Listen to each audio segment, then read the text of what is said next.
the villain kids, they're heroes now. These four were plucked off the aisle, brought into Auradon, and they did right. I am so happy this day has finally arrived!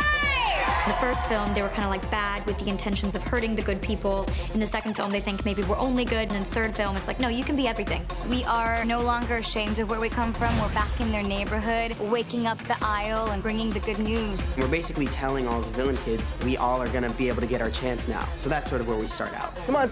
I think that Mal's relationship is changing with everyone because Mal's relationship with herself is changing so immensely. Well, her relationship with Evie is the same. She's her best friend, but as well, she has to get some space from her. She has to get space from Jay and Carlos and basically become the person who she was meant to be. For 16 years, I had nothing. Since you last saw Jay, he really, I think, has found his place and found his meaning of what he wants to do and who he is as a person. He's becoming a man. Being Carlos again is a fun time. He's sort of a guy that you really root for. He's a likable kid, and, you know, being a likable kid is fun. One of my favorite parts about Evie is her generosity and how big her heart is now. Everything she does is kind of guided by that, and you really get to see that in D3. Here they come. Mal and Ben are madly in love, and yeah, you propose. You get all lovey-dovey. Yeah, I do. There's a real vulnerability to Ben, which allows the room and the space for Mal to be awe-inspiring. Mal's a dragon. She has to have somebody who's very soft, sweet, and sensitive, and that's what Ben is for her. Down on my knees. Carlos and Jane are just the youngest couple, and it's so evident. They're still sort of infatuated with each other in like a very youthful, innocent way.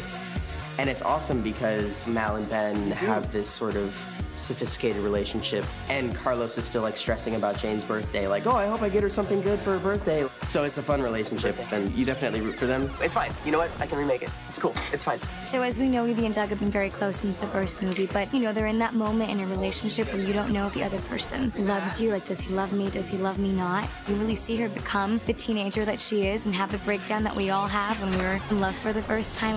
What would I do without you? It's something nice about revisiting a character that you played once before. I know more about him, and I feel like I know more about him, and the character has become even more like myself. I'm really excited to sort of give him that growth that people have been wanting to see, and he's very sort of innocent and pure, and he has really good qualities about him. I am so sorry. As an actor portraying a character, I've always felt I had a really good handle on Mal. She's probably my favorite character that I've ever played, so it's incredible to be able to come back and show them where Mal goes next. Feels wonderful. Feels like a great privilege. My mom always says that friends are the family that we choose, and I think that is exactly who the VKs are. In times of need or in times of crises, you always kind of see them come together. You get so invested, you fall in love with these people, and you feel like you live in this world with them, and you want to, as an audience member, be let in on the rest of it. And I feel like the third one is really like a big step into the rest of it.